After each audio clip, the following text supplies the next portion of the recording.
Hi guys, I'm Sky Chang, Safety Director at Bennington Pool Services, and happy Safety Sunday, first one of ever. Today's topic is Are you B.P.S safe? And B.P.S safe is an acronym slash the new safety motto we kind of have at Bennington, and it's supposed to help you, the guard, remember what to think about throughout the day while you're on shift at your pool to make sure that your pool is as safe of an environment as possible. So let's get right into it.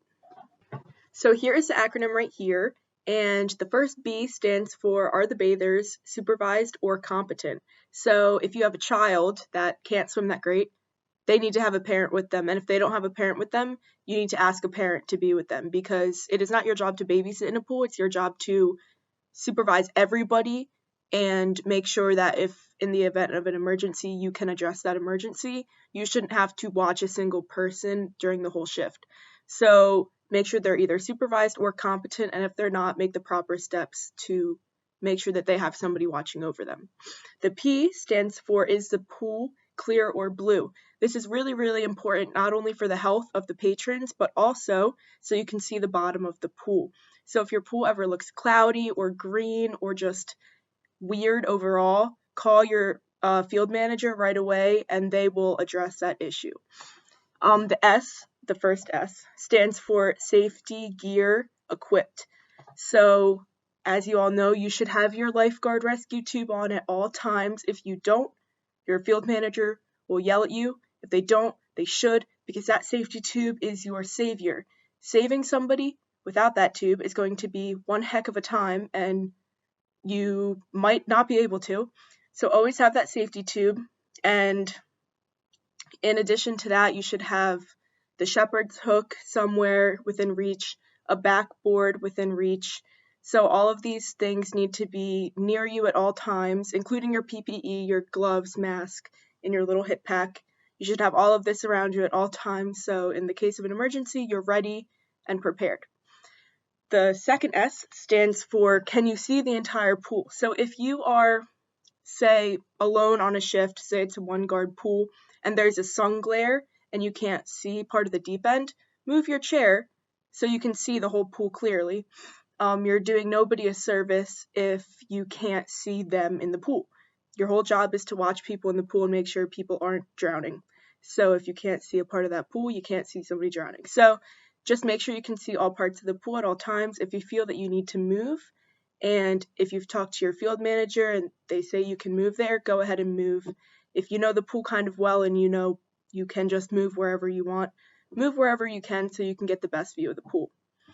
The A it'll probably be right here. The A stands for All Guests Accounted For. One trip that I did when I was a lifeguard was counted the people in the pool very often, maybe like once every 30 seconds. It helped pass the time, and it also helped me be aware of who is in the pool and if there were any problems in terms of somebody is missing. Say that you counted 7 people in the pool and 30 minutes later you count 5 people, maybe 2 people are underwater, you never know. I definitely accidentally freaked myself out when I was doing this, but it always kept me aware, and it's a good practice to learn.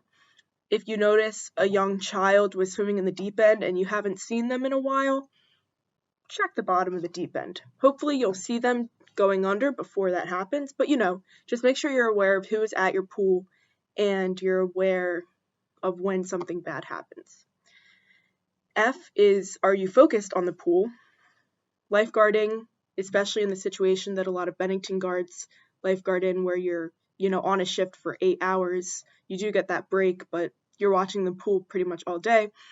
It can get a little bit tiring and it's a little hard to focus sometimes, but you really have to make sure that you focus as much as you can, and your main priority is making sure that that pool is safe and that you are watching it.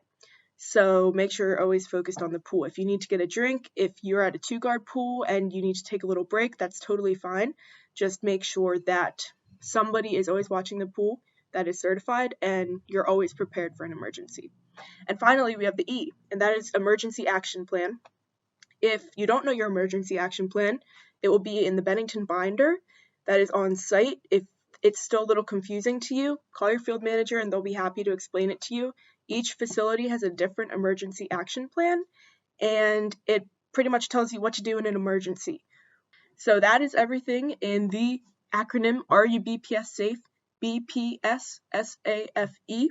Take the quiz, I'll link it down below, and get points towards some cool merch on Memorial Day weekend if you're the winning lifeguard who does the best on these quizzes.